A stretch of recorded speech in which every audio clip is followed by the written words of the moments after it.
And now, you're tuned into Tampa Bay's RBLR Sports. What is good, Tampa Bay and beyond, as my man James Knowles like to say.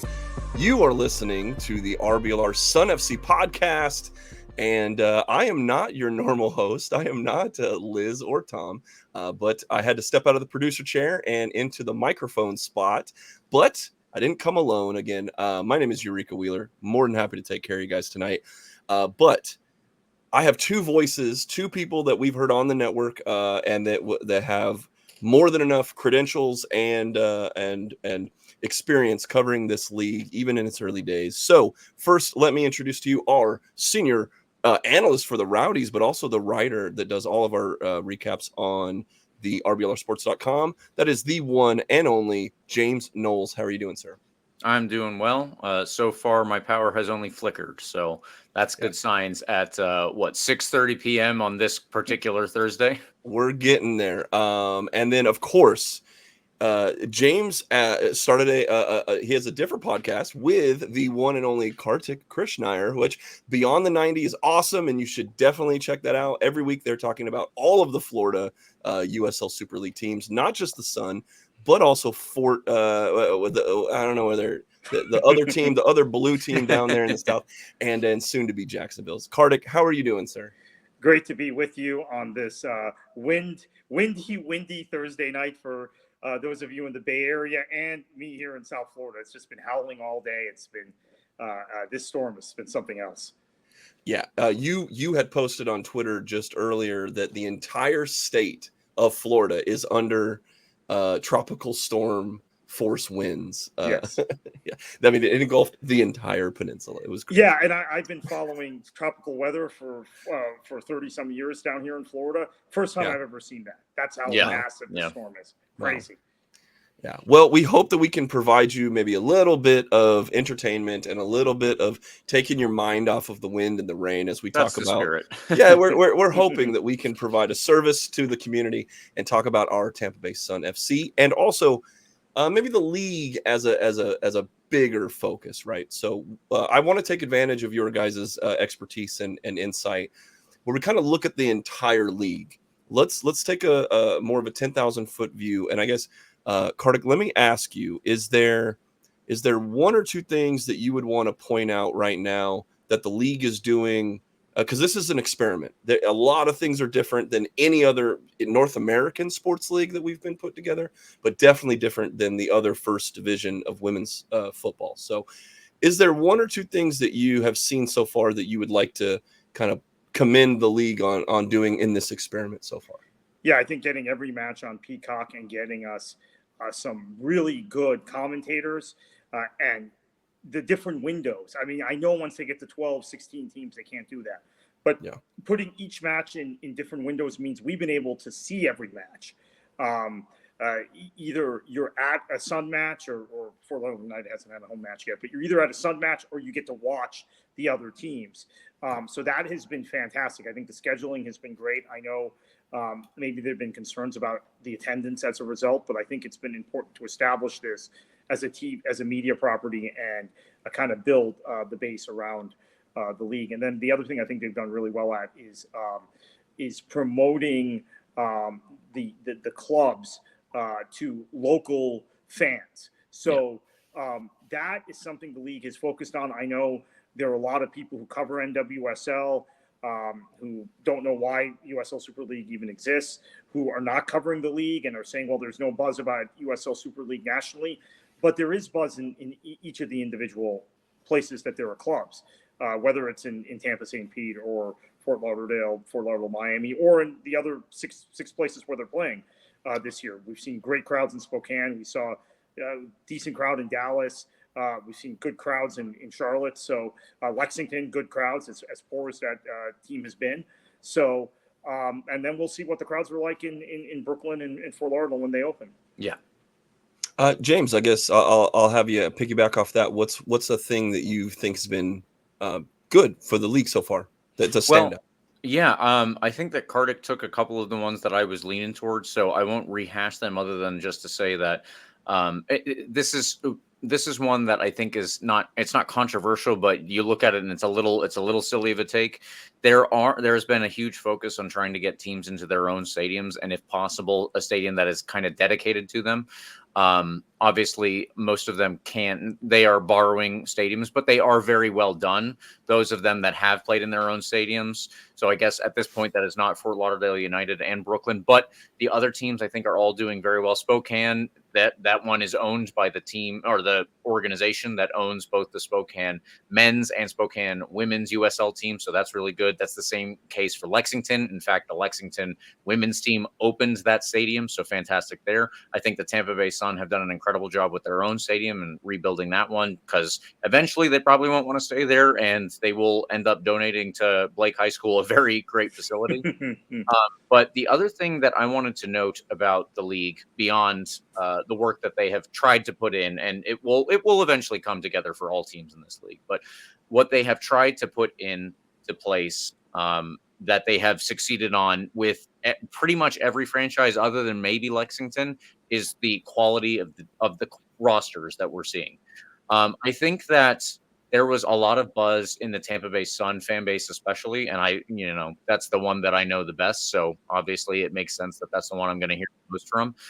But I will say, I think that ahead of the season, there was a ton of buzz that the Tampa Bay Sun were going to come out and we were going to start steamrolling teams. We were just going to be at the top of the league from day one until day whatever, 300 or so, however many it ends up. But that has not been the case. And that's not because the Sun are a bad team. It's because there are other very good teams in this league. I think we did not expect to see Brooklyn doing this well, especially under their own unique circumstances, and they are doing extremely well for their first 3 games. Dallas obviously are doing pretty well. You look at Carolina and the way that they have put themselves together, the formations and the patterns that we're already seeing from this team, which is only it's about to be October. So let's give it 4 months. It's 4 months old as a group, as a roster. I think that that's fantastic. And I'm shocked that it has all come together so well. I think that this is going to be a fantastic platform for other countries to think about sending their players to, if they're not quite at the NWSL level, which is supposed to be one of the best of the world. It is one of the best in the world. This is a great, right now, a second tier of a league. It is considered Division I, but it is still a second tier of a league. And it is a great place for a lot of players to come and start getting the beginnings of their career. If they end up playing here their whole career, that won't be a bad thing, in my opinion.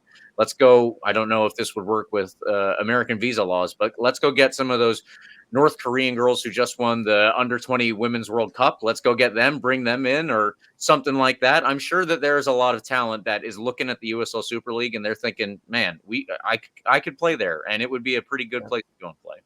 Yeah, and to piggyback, because what I was going to bring up is something that I either heard you say on your podcast or we've just talked about it, but that there's still just not enough women's teams in existence. And so the fact that we can just spring 8 rosters out of thin air and just poof, they're just maybe they don't mesh completely well across the entire, and they will get better and better and better. A month from now, the teams will have gelled that much more because of their interpersonal relationships and things that they figure out playing on the field. But the overall quality is what I wanted to say, is like the quality of this play, I think, should be commended, because we all had hopes and we all had visions that this would be, and we're getting people that have so much experience from around the international soccer world. It wasn't just a bunch of bench players from the NWSL. We brought in people, and to be honest with you, this is just the first wave, because I can only imagine that there were some high quality players that might not have wanted to be the first people in this experiment. They didn't want to be the first players. They wanted to maybe sit and wait. Our team's going to contract or whatever. And that this bodes well. This is why I want to point this out, is this boding well. I think they've done a great job with their initial wave of players, and visa issues aside, the players that have been playing have been very good, and we can only expect them to get better on a team level, but also now that the internationals are coming in on visa issues, and maybe we're learning things to do better in the future for that next wave. So that's my optimism, is just that you can be a fan of women's professional soccer, or you could be a brand new person to the sport and still know that you're watching high level football, even though they made these teams out of thin air, 4 months ago, 6 months ago. So I guess the next thing we'll say, I don't want to make it a negativity party, but with all that said, as we've been looking across the whole league, maybe just one thing that you'd want to point out as an area of opportunity, something they could build upon that maybe they're not quite hitting the mark on right now, Kartik. Yeah, I think they are not any longer using the men's broadcast. So, for example, Rowdy's Charleston halftime on Saturday, they didn't talk about the USL Super League. Now they did do that on all the broadcasts until the Super League kicked off. Now it's like this kind of autonomous thing, right? That they're not promoting. And then the other, I know you guys will probably bring this up also. The other thing is, how many times now have the Sun and the Rowdies played at the same time? Yes. One on the St. Pete side of the Bay, the other on the Tampa side of the Bay. That just doesn't work. And then I'm seeing scheduling coming soon, some potential conflicts here in South Florida between Miami FC and Fort Lauderdale United, same sort of thing. Considering they're all in the USL umbrella, right? You would think that would have been worked out in advance. I mean, maybe there's things about venues. Some teams do share venues, or if those venues are used by other organizations, whether it's schooling or colleges or other professional things or whatever. I'm sure that's an issue. I'm sure that's a reason for some of this, but I completely agree. It is a lose-lose situation for the fans and both organizations if fans have to choose between going to one or the other on the same night. And we're about to run into that with an Sun away, Rowdies home, or something like that. And with the USL Championship playoffs just around the corner, exactly, we will inevitably run into them. But those are sort of like, maybe those are a little more like, hey, well, you didn't know this game was going to happen. But the USL Super League absolutely knew the schedule of the USL Championship months ahead of time, and that is. Honestly, that was going to be the thing I was going to say. That's why I wanted to go in there and say that, because that's been my one issue. I'll come up with a different one my turnaround though. So, James, your turn. What's something you think the USL could do a little bit better? Well, this is going to be something that I guess it goes back to what Kartik and I were talking about a couple of days ago. I guess it would have been last week now, but there are rumors bubbling under the surface. We don't have a ton of stuff to go off of yet for everything, but there does seem to be some background information that at least a couple of teams are dealing with situations where it's kind of like everything's held together a little bit by spit and bubble gum. I would like to, we would always like to assume if you have a league that every team is going to be run by an organization, let's say, that is similar to what Robert Kraft does with the New England Patriots. They have a ton of money. They have all of the best people in the different positions that it takes to fill out a professional organization that is dedicated to sports. I don't think that is the case across the league. I think that in particular, there are a couple of rumors about what Kartik especially knows with Fort Lauderdale United. Sure. And that one is specifically related to online speculation. I wouldn't call it more than speculation right now because we don't have any corroboration, and that is what it takes to put any journalistic weight behind it. Not that I would call myself that, but the point stands. So I would just hope that as things go by, and this is going to come, that's growing pains no matter where you are. I'm sure that as even an organization as prestigious as the NFL is right now, at least monetarily, I'm sure that they had growing pains with putting teams together and dealing with bad ownership. Yes. MLS is still dealing with bad ownership. When you look at, let's point at San Jose, who there's an owner out there who actually is developing negative fan bases in multiple different sports. So kudos to him, I suppose. But I don't want that to happen in women's sports because that gives there's just so much extra potential for problems, especially for a league so young. I hope that all of that gets worked out as years go by, as teams develop stronger bases, as teams develop stronger community foundations. All of that kind of stuff goes into making a better organization. And I'm hopeful that ultimately what I really see, I think the Sun have an incredible organization. I haven't seen one person within the Sun organization who doesn't do their job well. And I just hope that everybody gets to deal with that someday, because kudos to actual kudos, not my fake kudos from earlier, actual kudos to Christina Uncle and everybody at the Tampa Bay Sun who have put together a truly fantastic group of people. Yeah, I agree that you're going to have growing pains. You can't nail everything every time, but there's been especially with the teams that we've dealt with, either with the Sun on a day-to-day basis, but also every once in a while having to reach out to the other organizations, that there have been people that have come into this league with no prior sports experience. Yeah. And so there have been some growing pains and getting best practices sort of under their belt. But as again, with the Sun, I haven't dealt with any issues other than maybe some growing pains as they're learning the ropes. But definitely, I agree with you that there have been some rumors that we would want and wish to have the truth brought to light about some of the things by the league, but also maybe actions if there are necessary. Exactly. My other thing, as I was thinking, is thinking as a business venture. I think that the Super League has has some inventory that they could be selling. There are a couple teams that don't have sponsorship on the kits. We've seen a couple times with DC Power, with money coming in and out, and then they changed branding, and then they almost didn't have a home kit their first game, and then they had to change that and had to introduce that later on, and then finally now we have some money coming in. We have a thing across our chest, right? I would hope that that the league can kind of solidify, even on a local level with the Sun. We would see the first game, there wasn't all of the ad space that could have been sold. They were half of the billboards on the stadium were promoting the team store, which is fine, but that's revenue we could be generating with a sponsorship or some kind of advertising and local stuff and things like that. It's a nitpicky thing, but again, we as a sports organization, they can't rely solely on ticket sales to generate revenue in order to keep the top level of players that they want. And I'm sure all these owners are knowing they're burning money for the first few years.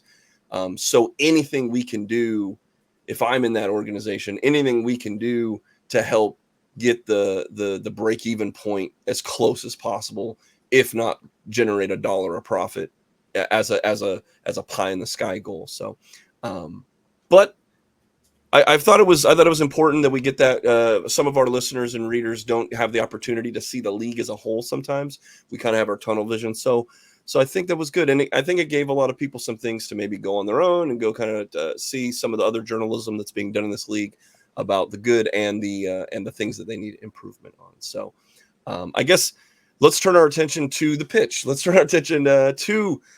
I think the first thing that I would want to say that's a positive, we're turning into the positive, is the internationals are starting to arrive from all over the league. We saw Brooklyn's coach finally get named. We saw our own Liz and members of the Heat Wave going to the airport to say hello to our players as they arrive from their very long international flights. And Liz had a very good story that you should go back and listen in the archives to her personal interaction and a dog that had to be on a flight for 18 hours. But I would say, so James, Tosh Flint, Jade Moore, and Cecile Flo are they haven't played a game yet, but they have arrived. We know as of last week they were in the facility. We saw pictures and video of them in the facility. And Andrea Hawksdaughter has 29 minutes under her belt. As she got to play the final 30 minutes of the Brooklyn game. So you wrote about this in your article on RBLRsports.com. But what do you think this is? This a turning point? Is this where do you see this being the biggest room for improvement here? Yeah. So without putting any shade on any of the players that we have, I think that Denise Schilte-Brown had originally planned for the full roster that is listed on the website. Obviously, there are a couple more players that are still not here. I think the Mexican defender whose name is escaping me right now, I don't believe she's involved at this point, but there are a couple more who still need to come in. Either way, our coach had plans to have this full roster available to her, and obviously that was not the case. And so there has been a little bit of shuffling of the lineup. And Kartik, you and I were talking about this before we started recording, that the Sun have not been consistent in their formation. And if you don't have a full team plan, a game plan worked out, which more than likely you wouldn't have it fleshed out only 2 or 3 months into a season, a brand new season with a brand new team, that's fair. Then you would at least like to have some formational consistency. I feel like that benefits a team. So getting these players in is really, really good for us overall. And I think that will not only allow certain players maybe to fill in where Denise Schilte-Brown had originally pictured them filling in, but also these are players of a very high quality. Tosh Flint is not an English senior level international, but she has played for all of their youth teams. Cecilia Flo is a Danish international. Denmark has a pretty good women's team. And if you don't know the name Jade Moore, she's over 50 caps for the English national team, multiple World Cups and Women's Euros. This is a very good player. It doesn't matter what age we get her at. She's going to be able to complement this team in ways that none of us have really fathomed yet. And Kartik, I'm sure you have even more input on the internationals that are involved here and in other teams. Yeah, Jade Moore, I think, was arguably the premier signing in the entire league, at least in terms of name. Yeah. And there was a sense from talking to Christina Uncle, as all three of us did before the season, that maybe the first 2 matches, those 2 quick home matches, there would be visa issues and they would get cleared up after those first 2 matches. Now we're a month later and we're finally seeing her.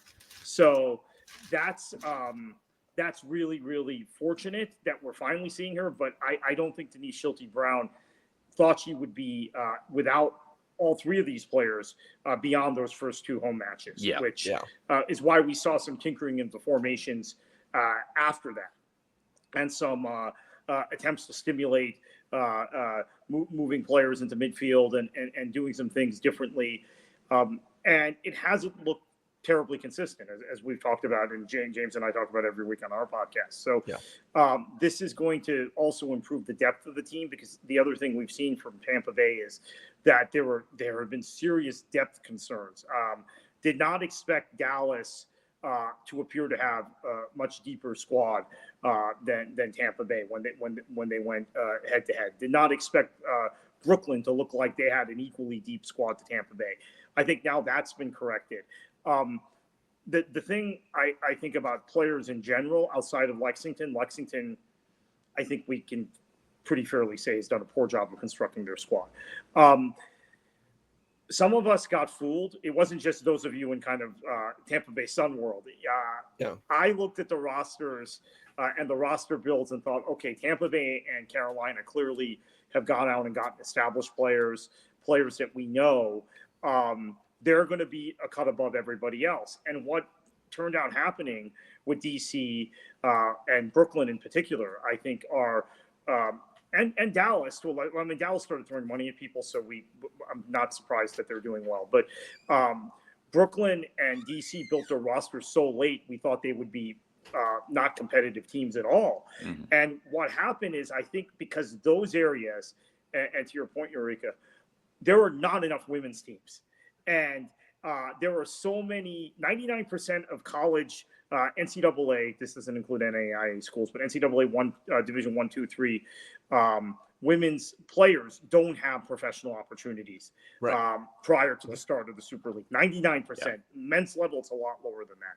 So if you think about the DC metro area and the New York metro area, there are probably tons of really high level players lying around. And that was the mistake I admittedly will admit now I made with my analysis was, okay, it probably is easier to construct a roster in those two places than in Lexington.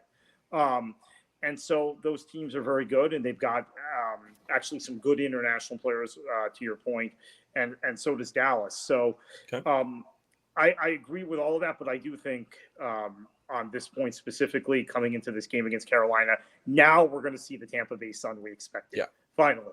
We haven't seen them yet. Well, and that brings me to the match. Tampa Bay looks to get their second win in league history against a team that hasn't lost yet, right? Carolina, 3 wins, 1 draw. They are atop the table. And by all measures, they are one of the best offenses. They have done pretty well with clean sheets now through half of their games. Across the board, probably the class of the USL Super League. So I guess the first question I would like to ask Kartik maybe is the way I see 2 big things that they do very well. They are very well at their passing game. They build up and they move, but they also have built that through sort of kind of being fluid in positional rotation, right? They can sort of trick people and don't let a defense get set because they are on the front foot. They are pressing on a high press, and when they have the ball, they're making very good, accurate passes. I guess that would be my first question: is how do you see their offense, and is there anything Tampa Bay can do to sort of slow them down? Yeah, so Jill Aguilera in particular has been pulling the strings in midfield. She's been fantastic.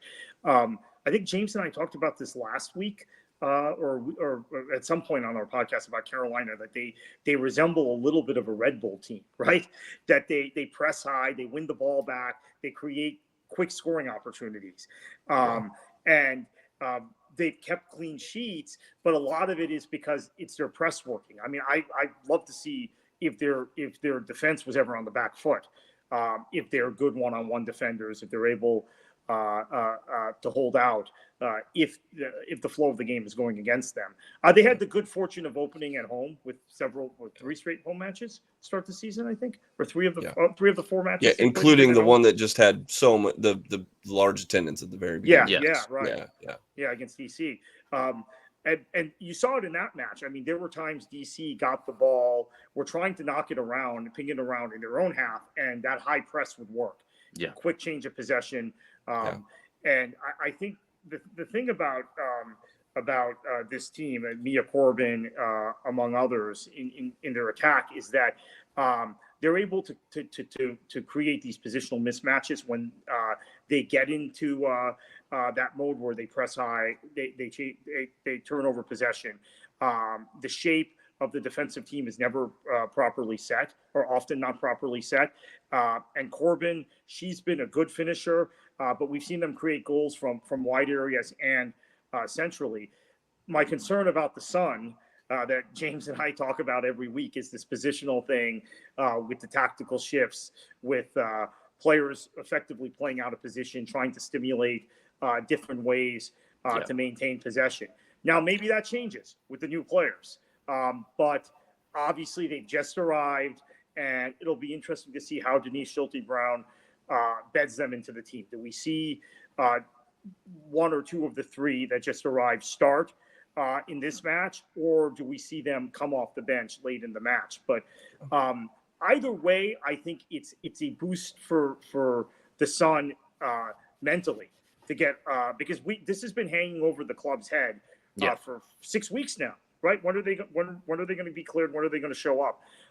So even if they're not able to contribute in this match, I think this gives a psychological boost, and I'm pretty hopeful that the Sun can win this match. Yeah, James, I wanted to switch, maybe talking about that high press that Carolina has. They play their back line pretty high, and I think against Spokane, they played them in a way that might give us some hope, because they were given some opportunities to kind of if you play direct against that high press and you send a ball over that back line, and we've seen the Sun try to do this on the wings, is we try to create these breakout opportunities, and I think we have players on the roster that if you can get a long ball, if you can get a sprinting match between some of the wingers and the forwards that we have, it can lead to an opportunity. So with that in mind, how do you think is the best course of action for the Sun to attack their high press, and ultimately, do you think that it's possible? Well, I would definitely say that it's possible. I would certainly point to the players that we've seen. One of the better players that we've seen so far on this team has actually been Sydney Nasello. She has been, she is a winger, and she has shown that any confidence that Denise Schulte-Brown in her was absolutely justified. I think the only issue is that Riley Parker has not always been able to take advantage of the different runs that Sydney Nasello has created for herself, for Sydney Nasello, that is. On the left wing recently, because of those same midfield issues that we have brought up, Erica Timrak has been a left winger of sorts. She's extremely centrally based, so that doesn't give us a lot of width there. And usually in situations like that, that allows a left back or a left wing back, depending on the situation, to move up the wing. And I don't know that we've seen a ton of that from Kristen Edwards either. I think that Kristen Edwards probably has the capability, but I think that she has actually been the one to sit at home more, because most of the time, in fact, it was Jordan Listro that was on the opposite side of the field, was on the right side, and that was the player that Denise Schulte-Brown wanted to move up. So it's a little bit of a mismatch there, that we don't always have like a true left winger, someone who's actually supposed to attack down the left wing at times. And I would like to see that play out too. I think that probably also impacts the way that Riley Parker is able to herself impact the proceedings of the field. Now, with these players having arrived last week, I've got to be honest, I don't think that any of them are going to start. If anybody is going to get in there, my bet is going to be either Flint or Cecilia Flo, with Jade Moore being a bit older, and she was also not playing a ton right before she was announced as a Sun player. She probably has a higher on-ramp to getting full match fitness. So if anything, we're going to see her off the bench. But we would possibly more than likely see Flint or Flo beforehand. And I think that they are going to be the ones who hopefully come in and maybe give us a good little run, probably as a super sub type of deal. But regardless, I do think that even their presence is going to give us a good boost. And that's positive, because the other thing that I wanted to hit on before I turn it back to you is just Carolina. There were a couple of players that, Kartik, you had already mentioned, but two players that I wanted to mention were Taylor Porter and Giovanna DeMarco. These are the two players who sit behind the attacking midfielders that you had already mentioned, those being especially Jill Aguilera, who I saw Jill Aguilera play at the first ever, the inaugural Women's Gold Cup for CONCACAF. And my God, that Puerto Rico team was fantastic. I would love to see all of those players in the USL Championship at some point, and hopefully a bunch of them in Sun colors as well. But Taylor Porter and Giovanna DeMarco were the two that were sitting behind Jill Aguilera most of the time, and they are so good at their jobs already as the central midfielders that sit in front of the defense and control the play. They set the tempo, they receive the ball, they turn, they pass with it. They are a part of the passing game. They create the passing game that Carolina likes to play.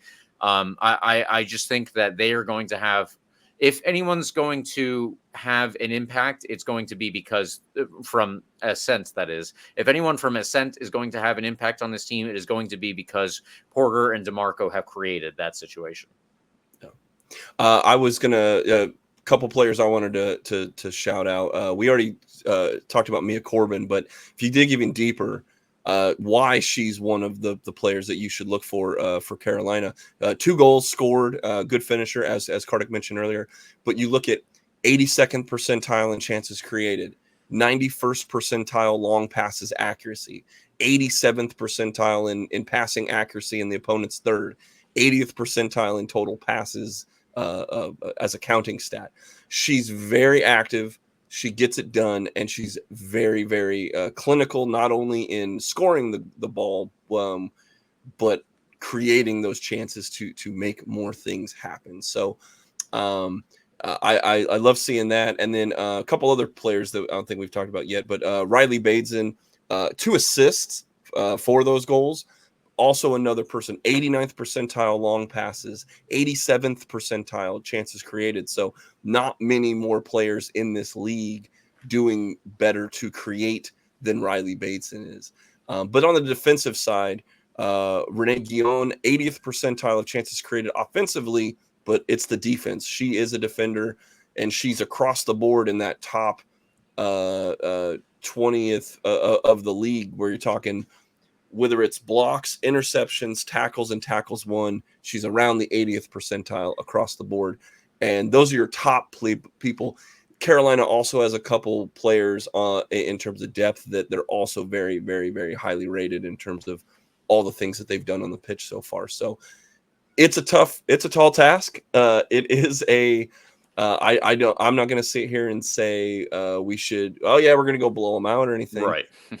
But I also believe that the Sun team should be playing better than their results have so far. And to be honest with you, they've only got one loss with all of that tipsy-turvy ups and downs that we've gone through, and having to play academy kids and having to piece together players that we didn't think were going to even get time, but now they're starting or they're playing significant minutes.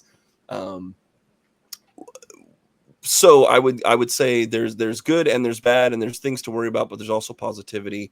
With all that said, Kartik, I haven't asked you earlier, but if you had a score prediction in mind for Carolina versus Tampa Bay, what would that be? Before I get to that, just a couple more points, just feeding off what both of you said. Come on. So obviously Ashley Orcus is a big part of the reason why Tampa 100%. Bay got through those first 2 home games without a loss. Yes. But now we're seeing kind of the back line have some problems. I mean, I think that we're seeing more and more shots that she's facing. Conceded a few goals in that Lexington game, right? And then Brooklyn game wasn't great defensively either, even though it was only the 1 goal conceded. It wasn't great. So I'm concerned a little bit about the back line, specifically on the point James mentioned about Tiermach. She wants to play. She wants the team to play through her, right? So she's more of an 8 or a 10. Having her on the left side, I agree, has been an issue. And her instinct is to cut inside. Edmonds is then, if she's bombed forward, there's been all the space, right? That's opened up for the opposition counterattacking, etc. I'm thinking maybe that resolves itself. If and when all of the new players are vetted in. And then the last one I wanted to make is until the new players are vetted in, I'm still not sure if Jordan Leestro is your right back or if she's your number 6 or she's your playmaker. I don't know. That I guess is the big mystery. I mean, I understand Denise Schulte-Brown's instinct, putting her kind of in midfield, or as what would we call it, an inverted fullback in a sense. But I think it's creating kind of flow of plays, passages of play, issues that maybe work themselves out now. But because of all of that, I think I'm going to go 1-1. I mean, I know I built it up like I think the Sun are going to win this match, but I think I'm going to go 1-1, and we'll say defensively there'll be a lot of opportunities that Orcus has to snuff out because Carolina gets those quick turns of possession. So I'll go 1-1.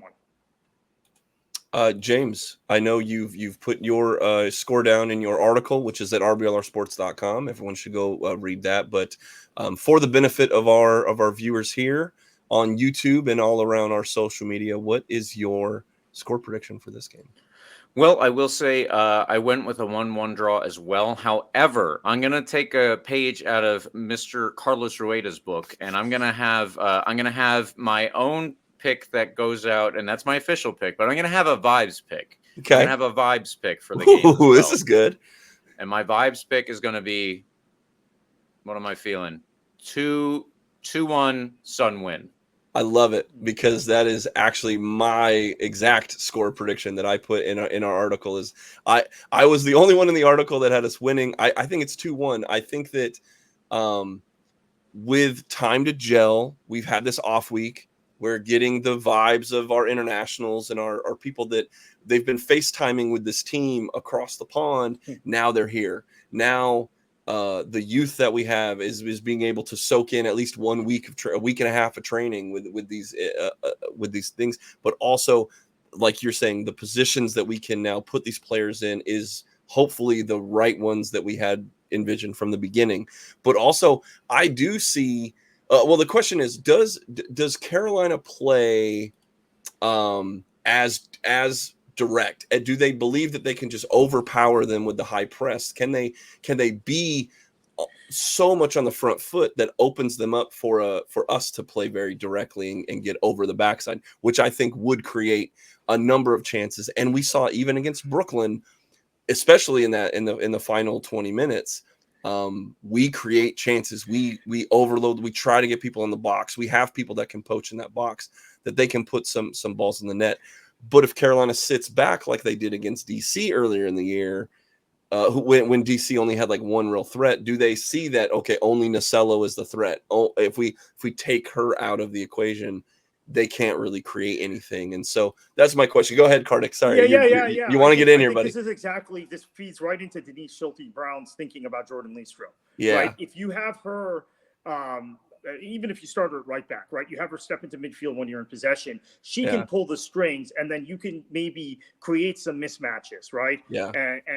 And Spring Riley Parker, even if they're sitting deeper, Carolina, because you're right, in that DC game they did, particularly in the second half, sat deep. Yeah. You could maybe spring some opportunities finding space, right? You're not going to get counterattacks in that situation. But right. So you guys might be talking me into 2-1. But I think that is okay. Like I think if they sit back and they only think, okay, because Brooklyn made this assessment that Nacello is the focal point. Yeah. We have to mark her with one or more players at all times, and then basically that's their playmaker, and maybe Ashley Clark scores a goal from the bottom, maybe, but Nacello's good enough that she's still creating the chances.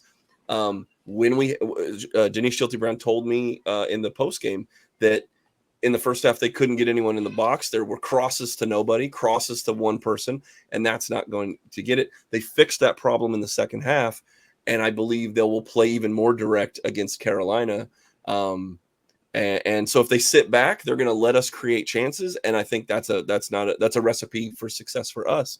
But also, if they play too high of a line, if they play too much, and we can get over them, I think we also are suited to do that too. That's why I believe it is a 2-1 win. Kartik, are we pulling you over? Yeah, I'm going 2-1, son. Let's go. All right. That was my instinct anyway. I just hell yeah. The vibes have it. We did it. All right. Well, that's a great note to end on, Eureka. The vibes have won him over. We did it. So the last thing I'd say, James, you and Carlos would call this the extra time segment, but I wanted to pat ourselves on the back a little bit because we won a Best in the Bay award. Man, we've been trying really hard for the early days of our organization. We've been trying, and although we got robbed out of Best Podcast, because I know you all voted every day for that. I know every one of you voted every day for that, so I'm sure we got robbed on that one. But we won't take them to court or nothing like that. The fine folks, the editors pick for Creative Loafing's Best in the Bay. They gave us an award as Best Sun Chasers, specifically noting the wonderful coverage that James Knowles does every week in writing, and that I contribute to. That we're going to the games, we're getting the interviews, we're asking the questions that the fans want to hear, and we're presenting between the articles and the podcast. We try to give everyone content that and just more of the Sun that we all crave and that we love. So I wanted to specifically say thanks to you, James, as a catalyst for all of our football content here at RBLR. But you deserve all the recognition in the world. You are the man. And I'm happy I get to tag along on some of these journeys with you. So we need a speech from the award-winning James Knowles. And it wasn't our friends, families, or fools that gave it to us. It's an actual publication that we all love. So James Knowles, the floor is yours. Award winner. Let's go. Well, yeah, obviously we did get the award, and I will say I think that this partly comes down to Eureka's work as the first person to notice that there was the copyright, I believe, that was related to the team that he actually found just perusing the internet. So that's literal gumshoe journalism right there. But yeah, it is cool to receive an award because we are trying to bring you as much Sun coverage. So the only other thing that I'll say is if you are a fan of the Sun and you would like to get some coverage from about the Sun, tell us what you want covered. Tell us what you want to talk about. I cover the Sun in writing for RBLR. I cover the Sun in podcast form for Beyond the 90 with Kartik. So I work with both these fine folks here. But yeah. Let us know what you would like to have us cover or what angles or whatever. We can try and get into it. And if we can get an interview with the team about whatever you want with any players, I'm trying to get as many interviews as I can personally. So if we have the weight of a fandom behind us, then maybe that'll get us even more. Yeah. Well, that's going to do it for this episode of our Sun FC show.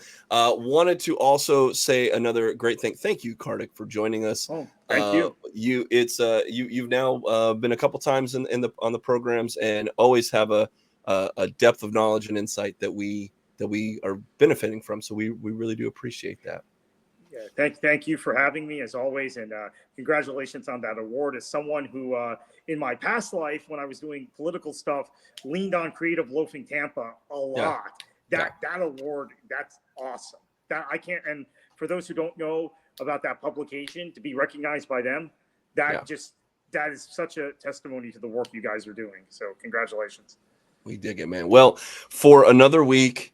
And another 2-1 win that we have in the books, guys. We just go ahead and not mark it down. It's a lock, guys. Well, for Kartik, for James Knowles, and for myself, we all thank you for tuning in and hit that like button, hit that subscribe button. I didn't pester you with it all, but you made it this far. You're listening to this right now. Just hit the button. Thank you so much for taking the time, and we will see you on the flip side. And come on, you Sunnies. I don't know. There's not literally a catchphrase, but take it easy, guys. Have a great day.